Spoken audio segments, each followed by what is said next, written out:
Austin from Electro Company here. I'm the founder of Electro Company. We started this company about 3 or 4 years ago. What we are today is an electric powertrain manufacturing and development company. We do conversion kits for gas bikes, and we also help people hop up their existing electric bikes. Today we have a YZ-250 in front of us for what we call the YZ-EMX Kit.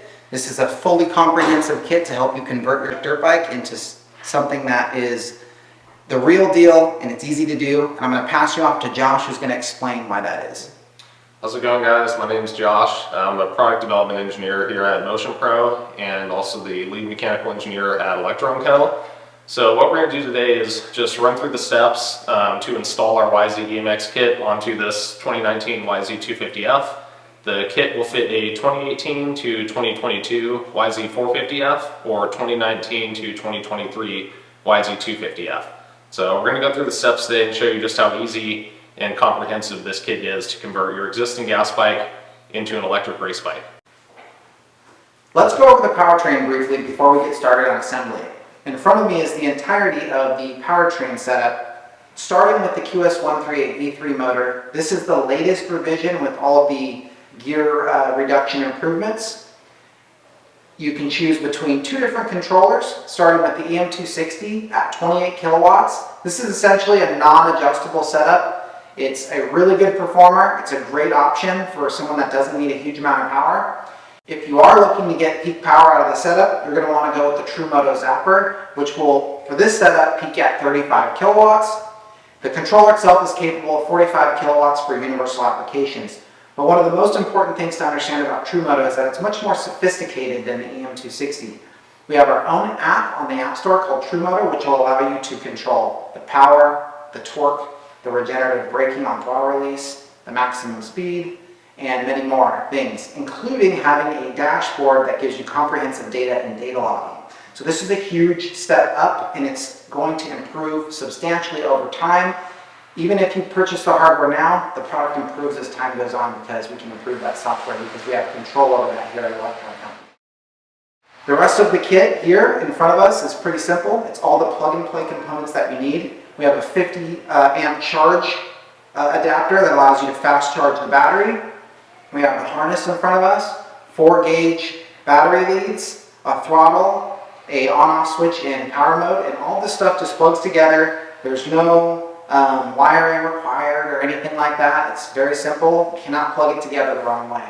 And then the last piece of the puzzle is our battery. So this is a 76 volt nominal pack with a 75 amp hour capacity. That puts us at 5.7 kilowatt hours. So we're right there close up to Stark, very similar to an Alta.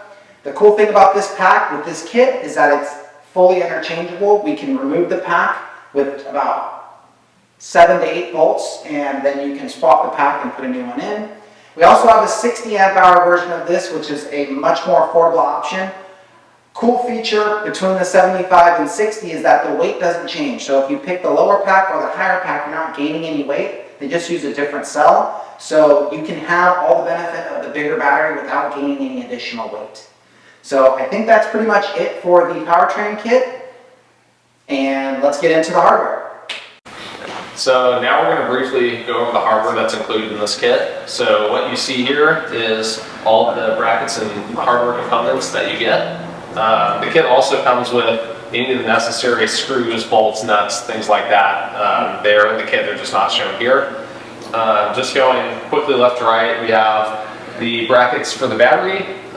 We have the QS138 motor mounts, the charge port mount, the controller heatsink, and the radiator shroud brackets. So as you can see, very simple kit. This is something that really any home mechanic can handle installing on their own. And now we'll get into the installation. Okay, so the first step to the assembly is to actually cut these 2 small tabs off of the frame that hold the old airbox on. This is the only frame modification that you're going to need to do throughout this entire build process, and this can be easily achieved just by using a simple hacksaw.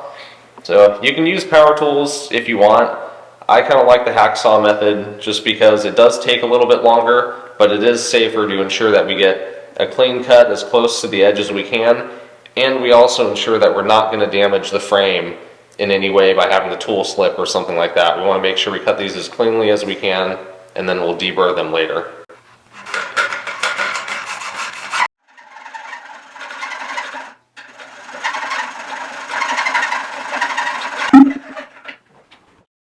So now that we have both of our tabs cut, we've cut it close to the frame so we have plenty of room for the battery. Now we're just going to take just a simple file and clean up any sharp edges that we have and just make sure that's a nice flat surface.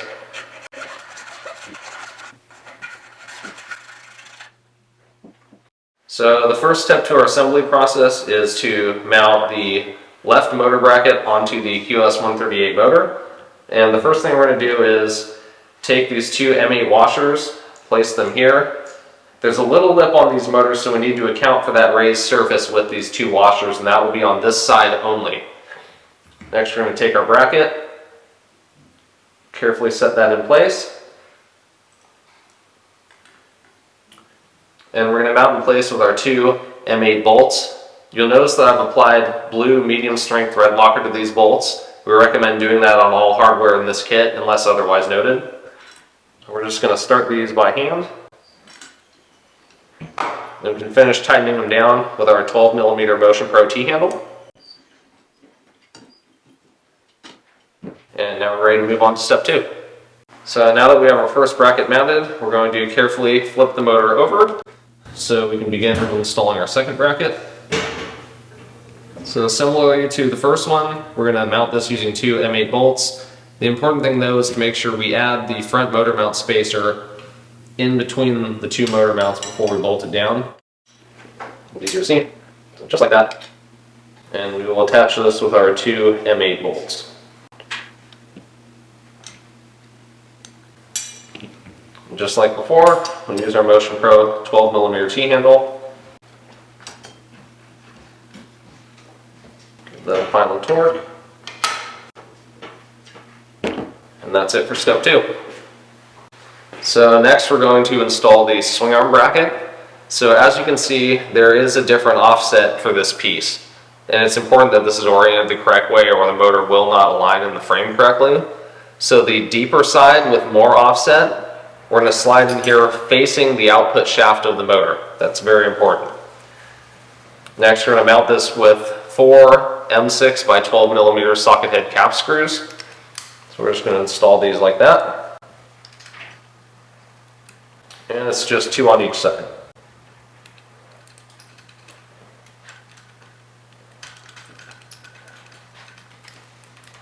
We're going to leave these loose for the time being.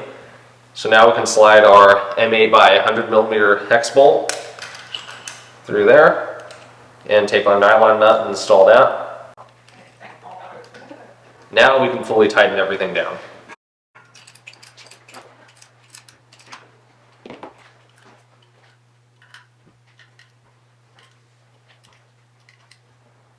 So now we're going to actually install the motor into the frame.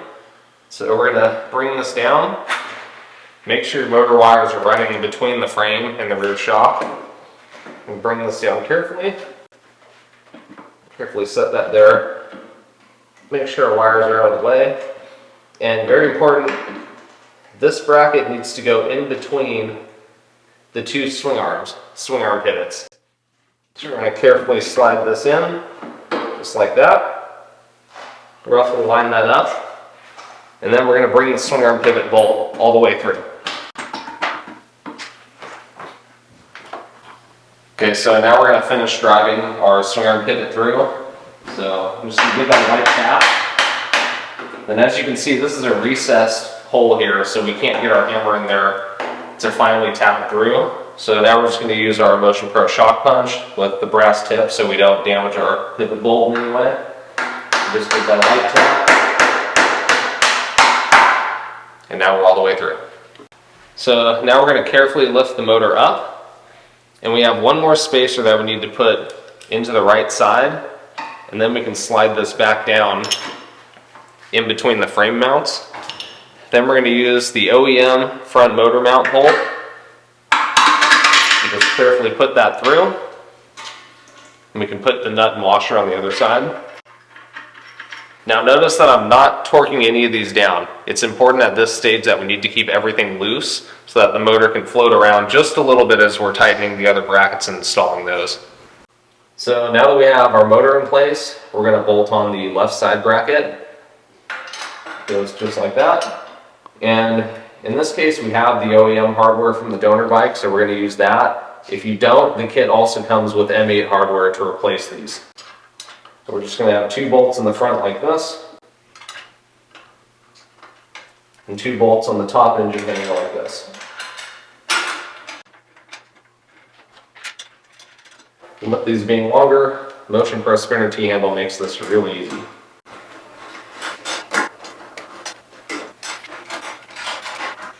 So we're going to leave these a little bit loose for now until we put the right side bracket on, then we can fully tighten everything up. Okay, so now we're going to mount the right side bracket. Basically the same procedure on the left as the left. The only difference is there is a small 1/4 inch spacer that needs to go behind this bracket, between the bracket and the frame. And this is to make sure that the bracket lines up with one of the opening slots in the motor.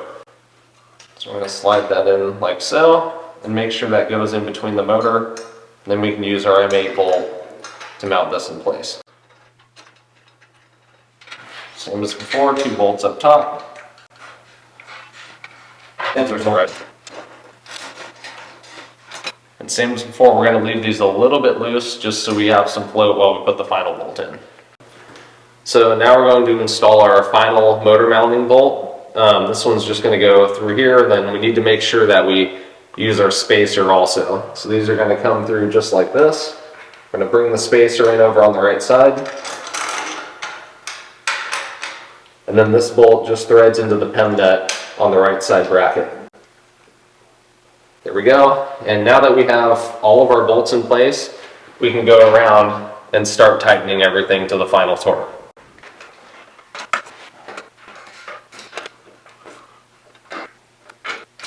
So next we're going to put on the left side battery bracket. It's important to note that the 20mm spacer needs to go behind this bracket. And it's going to mount just like this with an M6 by 40mm bolt. And we're going to take our 18mm bolt up on top.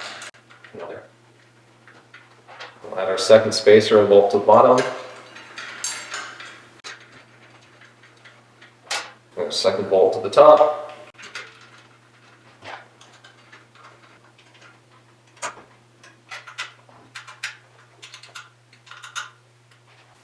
Okay, so now we're going to mount the right side plate, and on this side it's important to note we're going to use a slightly thinner 16mm spacer because we need to account for the thickness of this spacer bracket that we've already installed.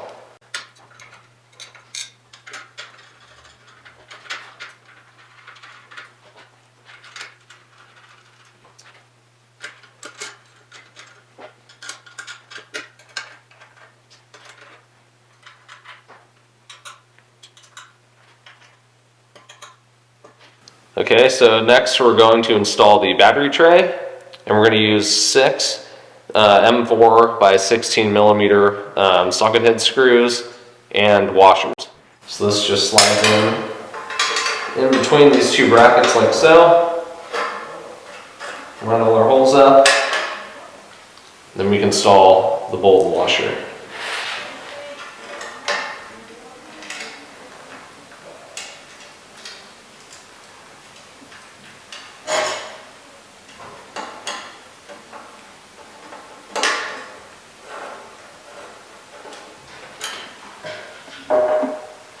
Okay, so our next step is to mount the controller mounting plate to the rear fender. And the reason this plate is so thick is because we want to use this plate to help draw heat out of the controller. It gives you more runtime, allows us to put more power through the controller without having a thermal issue. So it's a little bit of an awkward task, but we're basically going to take a 25mm bolt. We're going to, with a fender washer on it, we're going to run this through the bottom of the fender so it's sticking up. Get our Allen wrench on here. Then we're going to put a second fender washer on top of the bolt and a 10mm nylon spacer.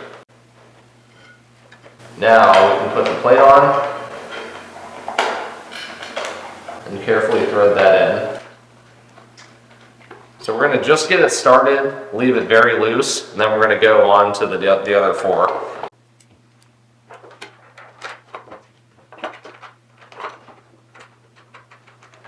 Okay, now that we have our top 2 bolts in, we're going to move down to the bottom 2. And these are not going to use a 10mm spacer. We're just going to use a shorter 12mm bolt, but still the 2 fender washers. It's a little bit of an awkward operation. We're basically going to lift this up, carefully place the top fender washer in position, and then come in with our bolt from the bottom.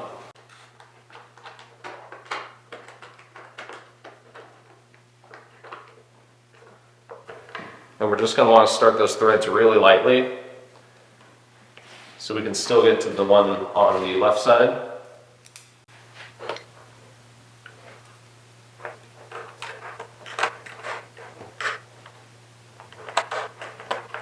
And there we go. Now that we have this started, we can go around and tighten everything to the final torque. Okay, so our next step is to mount the controller onto the controller mounting plate. Now, it's important that we get good thermal contact between the controller and the mounting plate. We want to draw as much heat out of the controller as we can into this thick mounting plate. So what we're going to do is we're going to add a small amount of thermal paste, and that'll increase the thermal efficiency between the controller and the mounting plate. So we're going to just do kind of a thin zigzag line like this. And as we bolt the controller down, this paste will spread out evenly across the bottom. So something like that should be just fine, and this thermal paste is included in your kit. So now we're going to lower the controller on, and it's important to note the orientation of the controller. So the connector needs to be on this side of the fender. So I'm going to start with the bottom bolt here, and this can get a little bit tight with the rear fender. So we're going to start with this bottom left bolt here.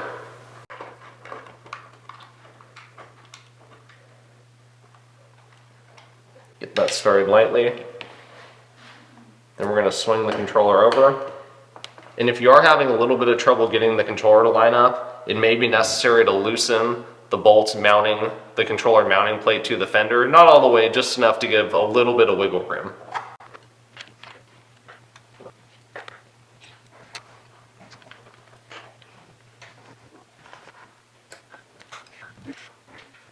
So on this fender, I ended up having to loosen the mounting plate just a little bit. So I'm going to flip this over and go ahead and tighten those to the final torque now.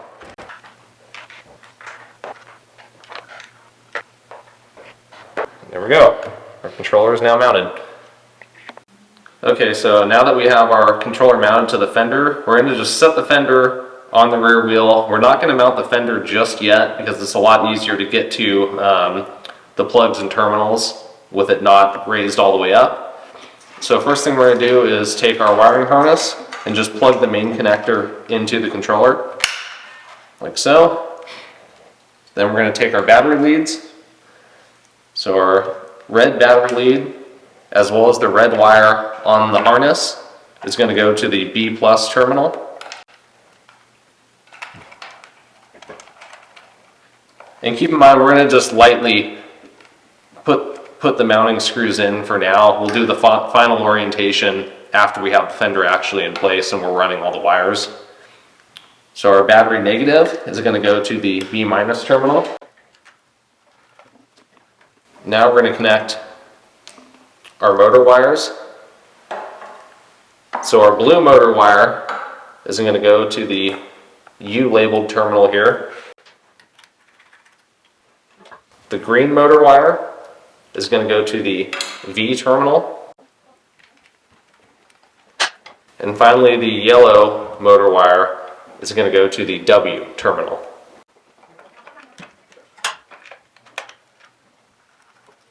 And again, this is not final orientation. This is just to get these on there lightly. It's a little bit easier to access right now. So now that our controller is mounted and the leads are hooked up, we're going to carefully lift the rear fender into position. And when you're doing this, you're going to want to be careful. Just make sure that your wires aren't getting pinched or anything like that. Slide it in the back there. Looks okay for now. And there's 4 bolts that are going to hold the fender on from underneath. So we're just going to carefully start those by hand.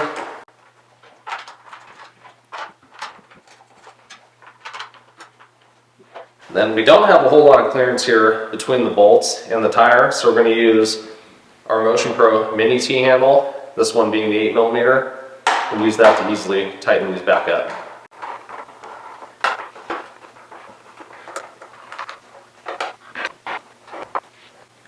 Okay, so we have our controller mounted. I have all of the leads tightened down now. So we're not going to go over the exact specifics of how to route your wires and things like that, because it will vary a little bit bike to bike, kit to kit, depending on which controller you have, things like that. Just be aware of some practices. Make sure that you're running your wires cleanly. Make sure that they're not against anything sharp where they could rub and potentially cut through the wire casing, things like that. You want to have the wires relatively relieved, not kinked. Just follow best practices and make sure you're checking these often.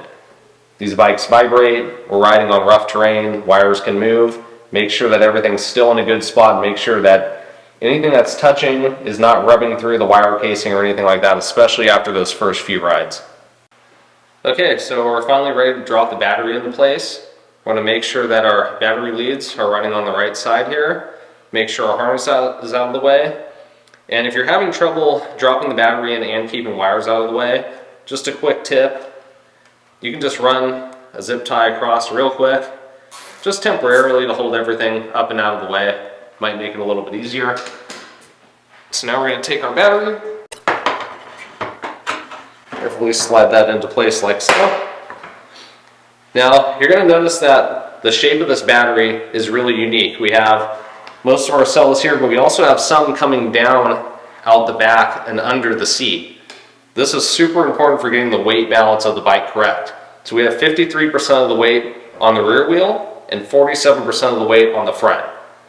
That's something that's often missed on e-bikes and e-conversions, but is critical to getting the handling and the experience of the bike correct. So that's one of the reasons why we put a lot of effort into developing this kit and making sure that the balance is correct. Okay, so after putting the battery in, we noticed that our battery leads are going to be running along this kind of sharp edge of the battery. So what we're going to do is just take a little bit of foam or some tape, whatever you have, to kind of take that edge off. We're just going to kind of stick it around that corner just to make sure that we're insulating those wires and making sure that we don't have a situation where the housing is rubbing directly against the battery. So our next step is to bolt the hooks onto our battery strap. And then take one of the hooks here. We're going to use an M4 by 6mm screw with a washer. Now it's important to note, when these are bottomed out fully, these bolts need to be flush with the side of the bracket. If the bolt's protruding at all past this side of the bracket, just kind of carefully file it or grind it down until it's flush.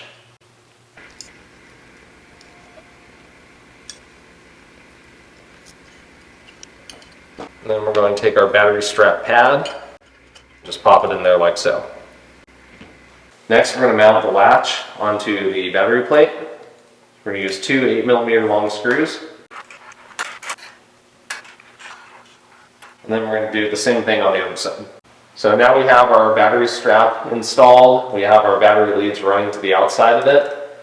And when you're setting the tension on these latches, they don't need to be crazy tight, but we don't want them loose or coming loose either. So that's probably a little too easy. You can unclip, maybe tighten it one turn, latch it again.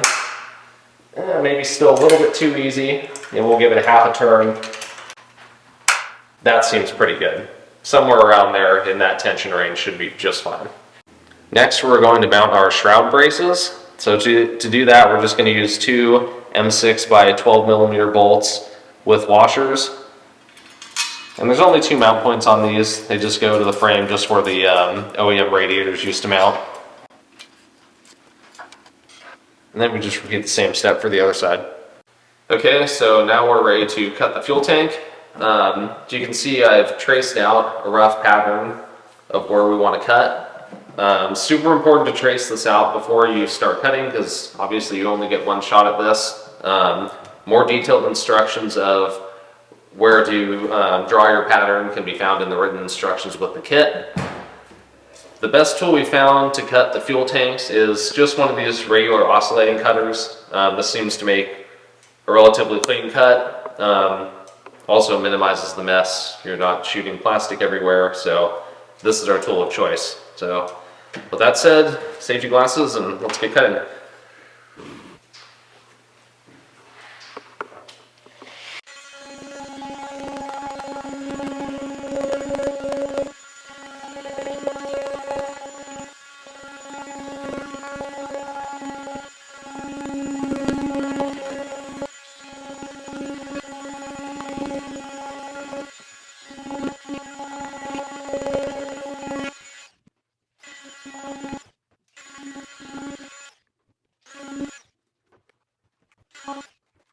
There we go.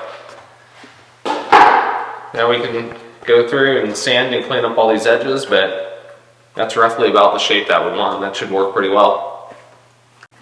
So now that we have the main part of the tank cut out, there's a few smaller cutouts that we need to do to accommodate the battery lead wires as they run down the right side of the tank. So I just have a small notch here that I'm going to cut and a small notch here in the back. As you can see, I swapped to a straight cutter on the oscillating cutter. But you can use whatever tool of choice you desire.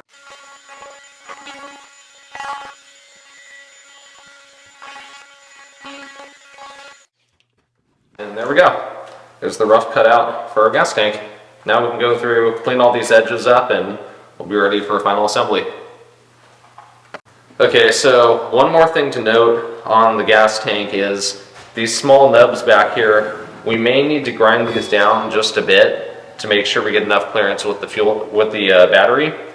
So we need to be careful though, because there are brass heat set inserts in here to hold this tab onto the fuel tank, which we still need. So we're just going to carefully grind a little bit away on here, but making sure that we don't go down all the way to the brass.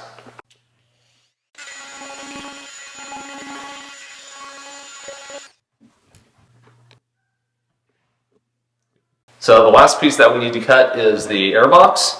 So we're going to keep most of the structure, but basically what we need to do is cut this part off up here. We want this to be as flat as possible. So I've just drawn kind of a guideline here. I'm going to use my oscillating cutter to just cut this small bit off, and we'll be good to go.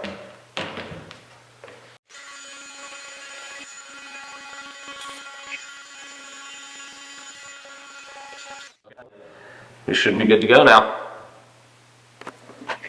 So now we have our tank and our airbox cut. You can see I've gone through and deburred all of this.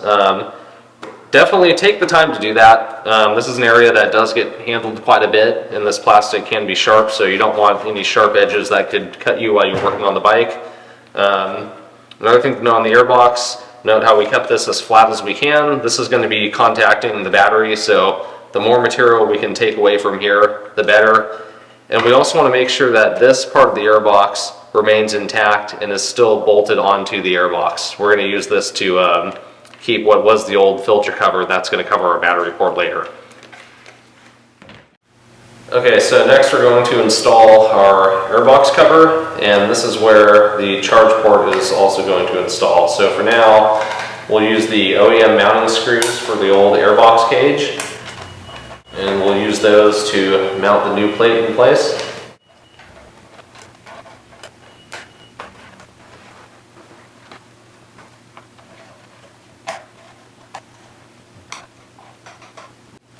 And now we're going to put the lower part of the airbox back on. And now we're ready to install our charge port. Okay, now we're ready to install our charge port. These charge ports are really cool because they go all the way up to 50 amps, which will allow you to do an extremely fast charge on the bike. So we're going to just slide this through the front, line up the holes. Then we're going to use 4 M4 bolts going through the front. And then on the back, we're going to put an M4 washer and an M4 nylock nut.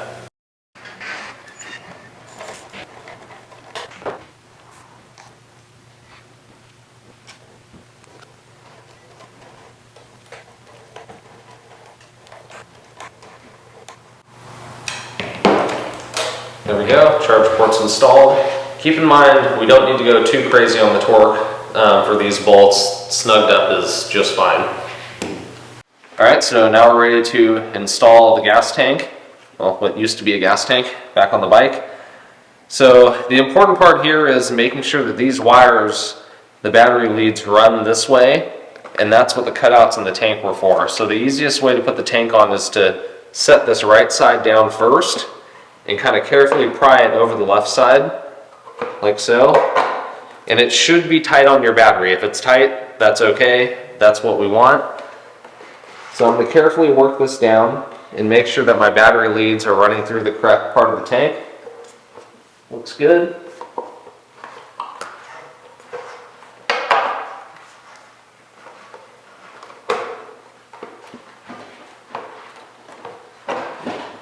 And that looks just about right. So we want to make sure that our gap down here is minimal. About a 1/4 inch is okay. It is going to sit a little bit higher than stock, and that's just fine. But we've got our battery leads routed through the holes correctly, and we're looking good. So now we can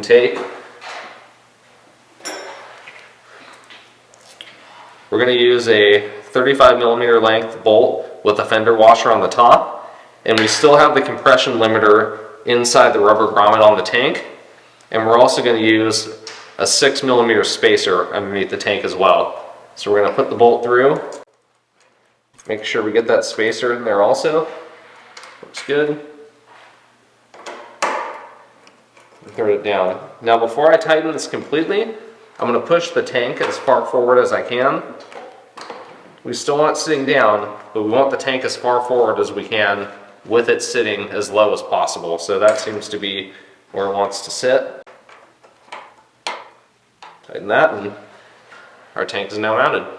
Next, we're going to install the throttle and the on-off and map switch.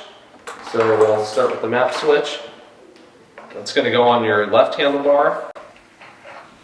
So we're just going to set this here momentarily for now. We'll obviously need to adjust that to the desired position later on. But this is kind of just a placeholder for the moment.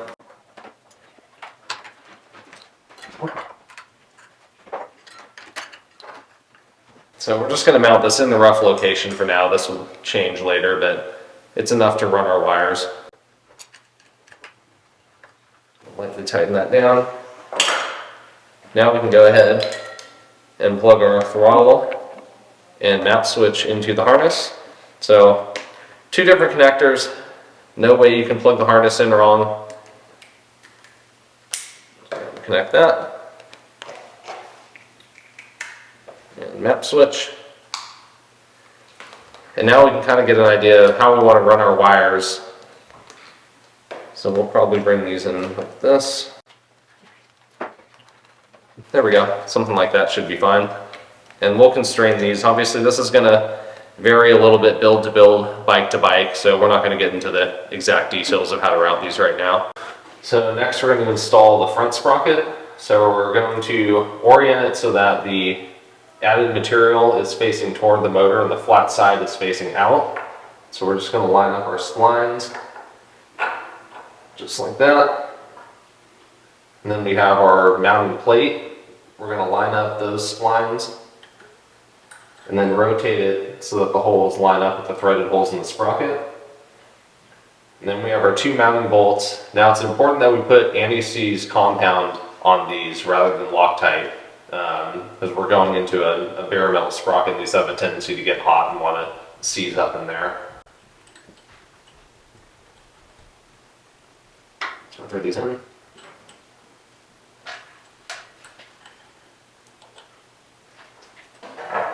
And then to tighten these fully, we're going to take our Motion Pro clutch holding tool, adjust this, and we're just going to very lightly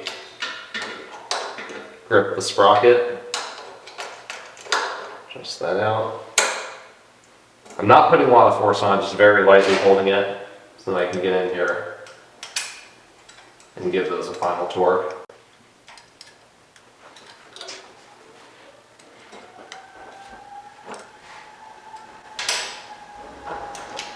That should be good.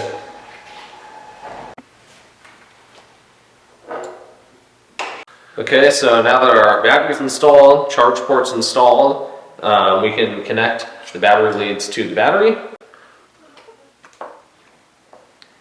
And what I like to do at this stage, now that we're sure that we have everything connected, all of our wires are routed correctly, I like to turn the bike on and do just a quick test run, make sure everything's connected right, we're all good to go. So we'll power up the bike for the time, give it a second to turn on, and give it just a little throttle. There we go. You can see everything's working correctly, so now I feel comfortable to connect the charge port and put all the plastics on, turn the bike back off. Okay, so now that we've done our initial test run, everything checked out okay, we're going to connect the charge port. And now we're ready to install all the plastics back on the bike.